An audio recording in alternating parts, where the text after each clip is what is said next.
Morning. How are you? It's been great, hasn't it? I've been blown away by the whole thing. In fact, I'm leaving.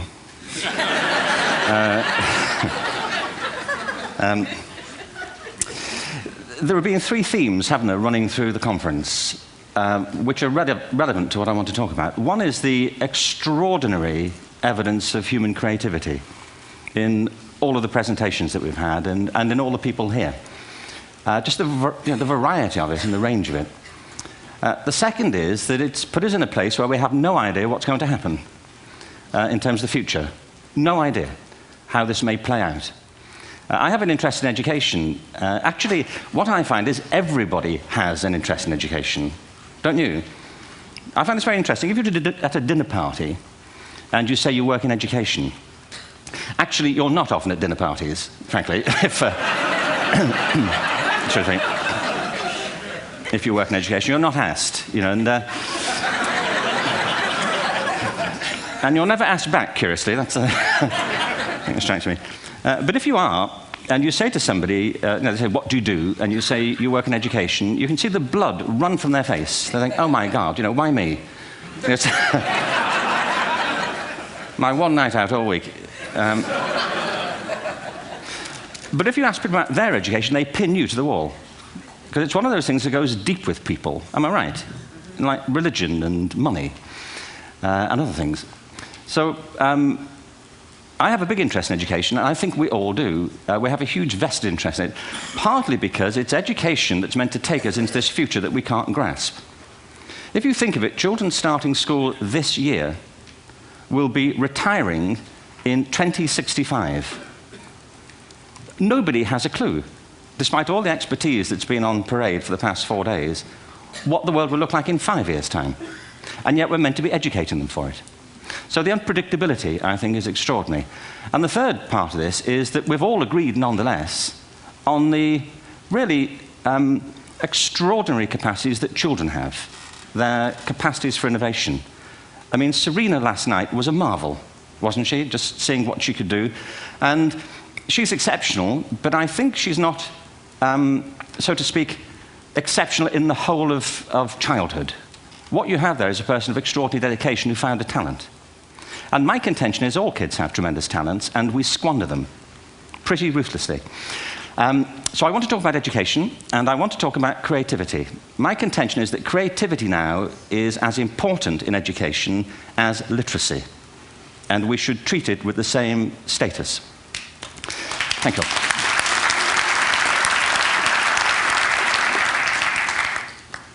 That was it, by the way. Thank you very much. So, 15 minutes left. Well, I was born... No, I had a great story recently, I love telling it, of a little girl who was in a drawing lesson. She was 6, and she was at the back drawing, and the teacher said this little girl hardly ever paid attention. And in this drawing lesson, she did. And the teacher was fascinated. She went over to her and she said, what are you drawing? And the girl said, I'm drawing a picture of God. And the teacher said, but nobody knows what God looks like. And the girl said, they will in a minute.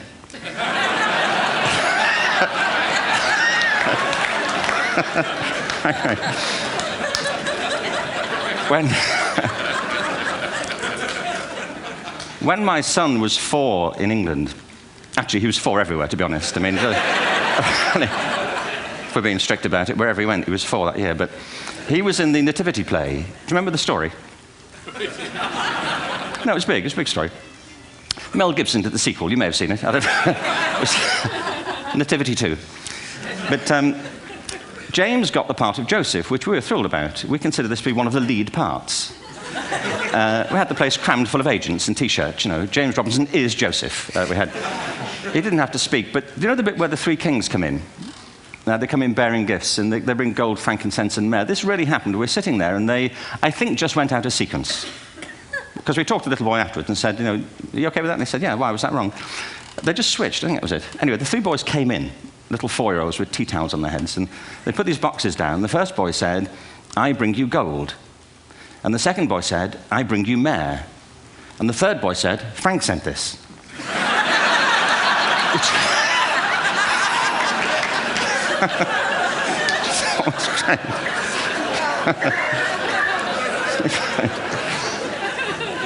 What these things have in common, you see, is that kids will take a chance.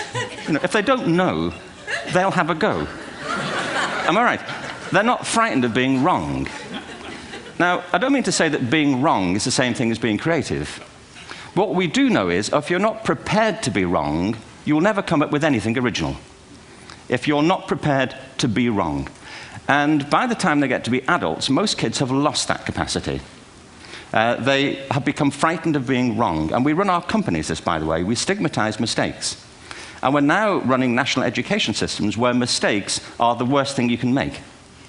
And the result is that we are educating people out of their creative capacities. Picasso once said this. He said that all children are born artists. The problem is to remain an artist as we grow up. I believe this passionately, that we don't grow into creativity, we grow out of it. Or rather, we get educated out of it. So why is this? I lived in Stratford-on-Avon until about 5 years ago. In fact, we moved from Stratford to Los Angeles. So you can imagine what a seamless transition, this was from LA. Actually, we lived in a place called Snitterfield, just outside Stratford, which is where Shakespeare's father was born. Are you struck by a new thought? I was. You don't think of Shakespeare having a father, do you? Do you? Because you don't think of Shakespeare being a child, do you? Shakespeare being 7. I never thought of it.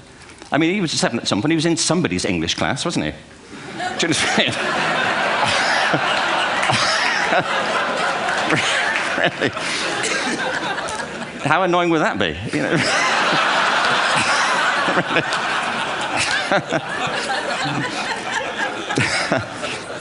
Must try harder. Being sent to bed by his dad, to Shakespeare. Go to bed now, to William Shakespeare, and put the pencil down, and stop speaking like that. It's confusing everybody.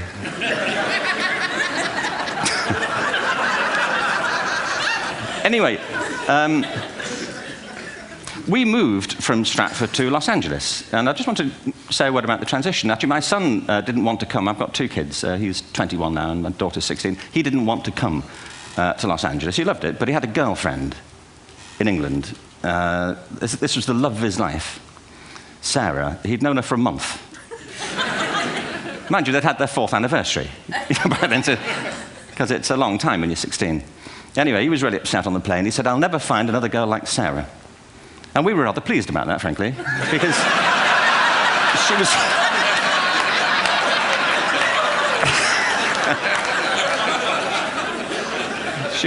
she was the main reason we were leaving the country.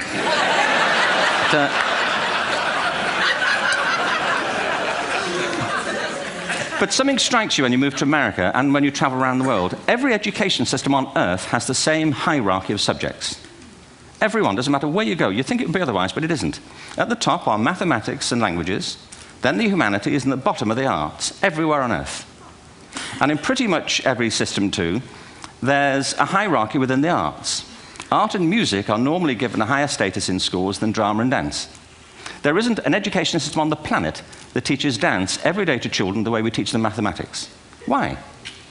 Why not? I think this is rather important. I think maths is very important, but so is dance. Children dance all the time if they're allowed to. We all do. We all have bodies, don't we? Did I miss a meeting? I think... Truthfully, what happens is, as children grow up, we start to educate them progressively from the waist up. And then we focus on their heads, and slightly to one side. If you were to visit education as an alien and say, what's it for, public education, I think you'd have to conclude, if you look at the output, who really succeeds by this, who does everything they should, who gets all the brownie points, who are the winners, I think you'd have to conclude the whole purpose of public education throughout the world is to produce university professors, isn't it? They're the people who come out the top, and I used to be one, so there, And I like university professors, but, we shouldn't hold them up as the high watermark of all human achievement. They're just a form of life. Another form of life. But they're rather curious, and I say this out of affection for them. There's something curious about professors. In my experience, not all of them, but typically, they live in their heads. They live up there, and slightly to one side. They're disembodied, in a kind of literal way. They look upon their body as a form of transport for their heads. It's... Don't they? It's a way of getting their head to meetings.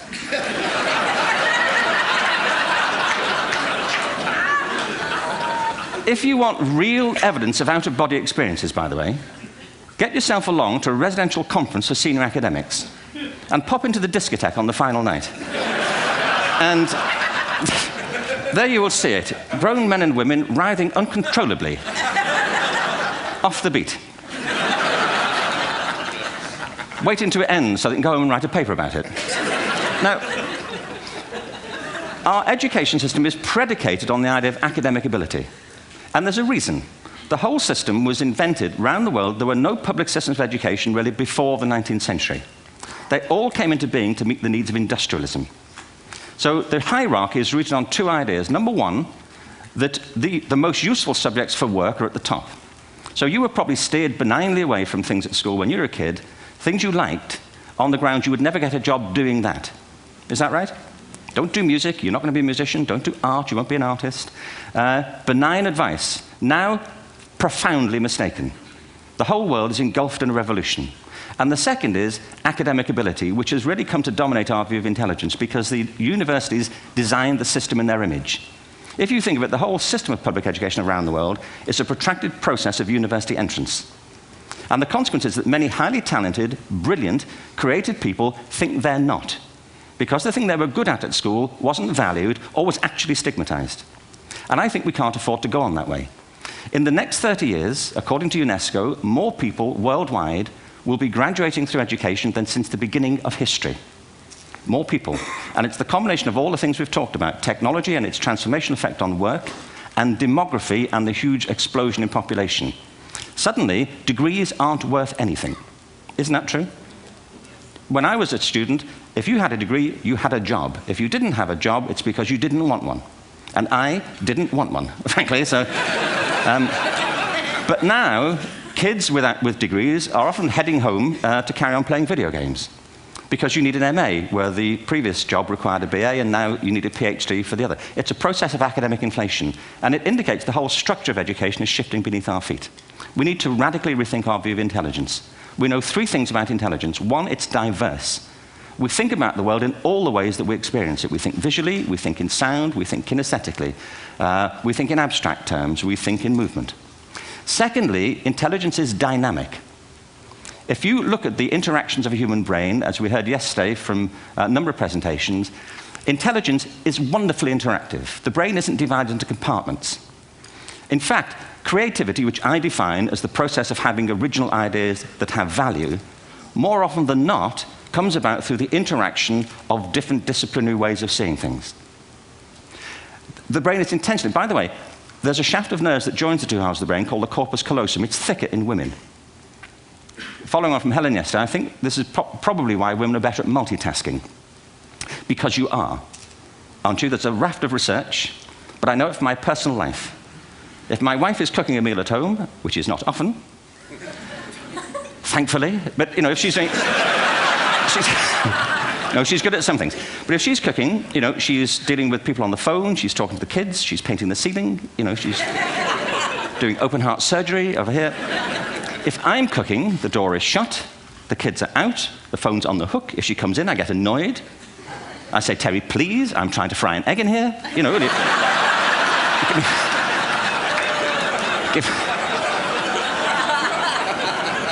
Give me a break. Actually, there was, do you know that old philosophical thing? If a tree falls in a forest and nobody hears it, did it happen? Remember that old chestnut? I saw a great T-shirt, really, recently, which said, if a man speaks his mind in a forest and no woman hears him, is he still wrong?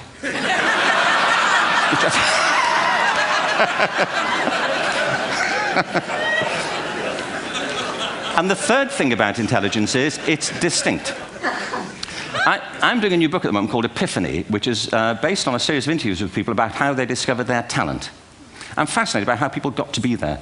It's really prompted by a conversation I had with a wonderful woman who most people have never heard of. She's called Gillian Lynn. Have you heard of her? Some have.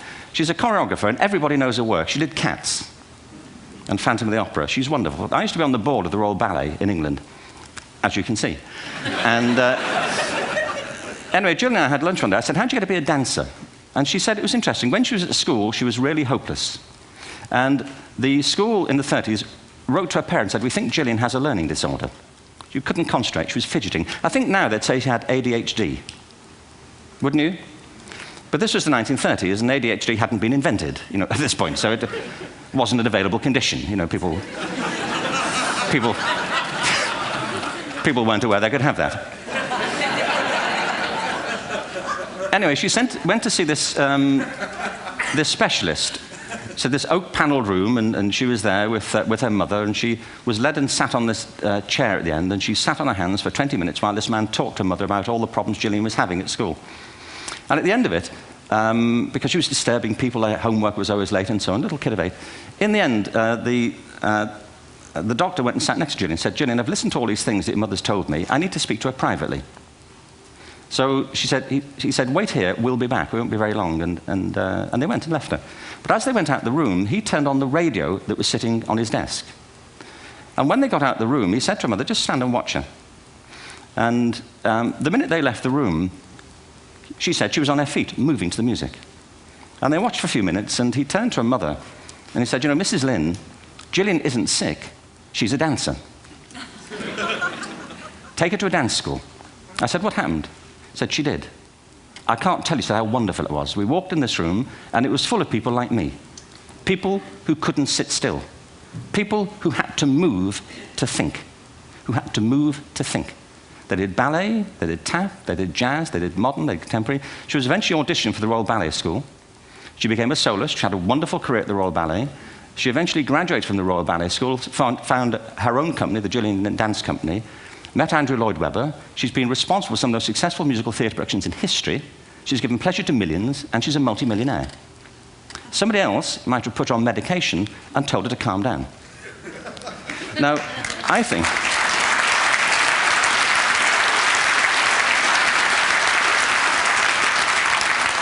What I think it comes to is this. Al Gore spoke the other night about ecology and the revolution that was triggered by Rachel Carson.